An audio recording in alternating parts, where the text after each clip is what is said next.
The player who wins at Carnoustie this week is going to have a very versatile short game.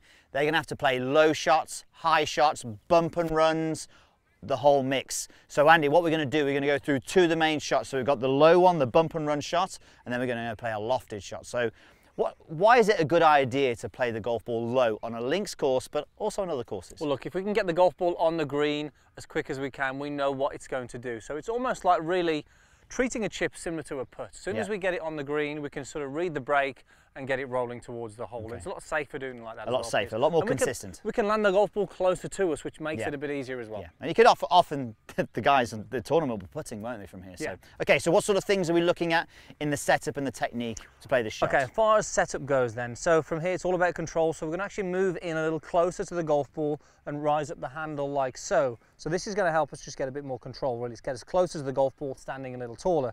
You can see the feet are very close together and the ball is going to be roughly very central between the heels from here. Now, regarding the golf swing, we've got an alignment stick on the target line here just to show you guys at home what we see a lot of. Yeah.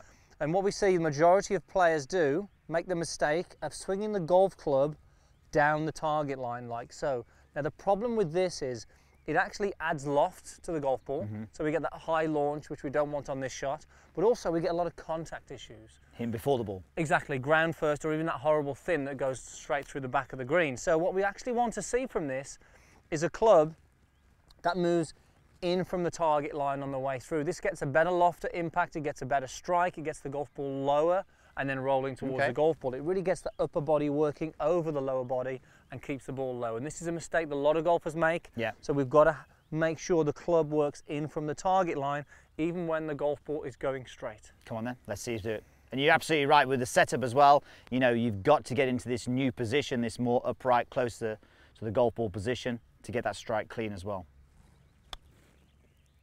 That's nice. It might be a little left, but it's pretty much pin high. A little left. Take that. Right then, what are you going to do with this one? Well, we've got a tight lie to a tight pin over a large bunker. I'm glad I've got a 64 degree. I've got the high toe 64 degree wedge here because I need the loft because I've got hardly any green to work with. But what worries me more, Piers, this is actually really firm and not much grass underneath the golf ball. Okay, well, you haven't got a lot of bounce on that club, which is great, which really helps with this. But I think as long as we can create the loft throughout the swing, and actually obviously when you're striking the golf ball, you're going to be okay. Yeah, I know you are, But so what sort of things can you do? Because there's obviously lots of ways of creating that loft and keeping it on the face throughout. But have you got a drill that we can help? Yeah, certainly. Well, one thing is for sure with this, we want to be able to get the club sort of bouncing and still gliding because it is so firm. So if we can do that and expose a little bit of bounce, which it has, that's great. Now, loft is key, as you mentioned, Piers. So I like using the right hand drill like so. So placing your right hand, we're still going to open the face, even on a 64 degree. We're going to actually set the club on the way back. Okay, allowing the club to set. The club head is going to move a lot further than the butt end of the club, so we're going to set it on the way back. Now on the way through here, I'm going to release the club head, and it's going to feel like it accelerates past the butt end of the club like so. You can see here the club head passing that. Also, I'm keeping the loft on the face. The club face is actually pointing towards my face here, but you can see the acceleration here is what's going to help me keep the loft, slide the golf club underneath the golf ball, hopefully produce some loft on this shot and get it close to the frame. I think you're going to get a little bit of check on this one as well, because obviously the tight lie, good ball, good club head. But I think, you know, the good thing about those practice swings was that you were striking the ground, and it was quite an aggressive strike as you were striking a match. I'm really accelerating that, and I need to because I'm opening the face as well. I'm getting over here so I can see exactly what you're about to do. I'm excited. Oh, do you know what? I'm going to be impressed myself if I pull this one off, Piers. Good luck.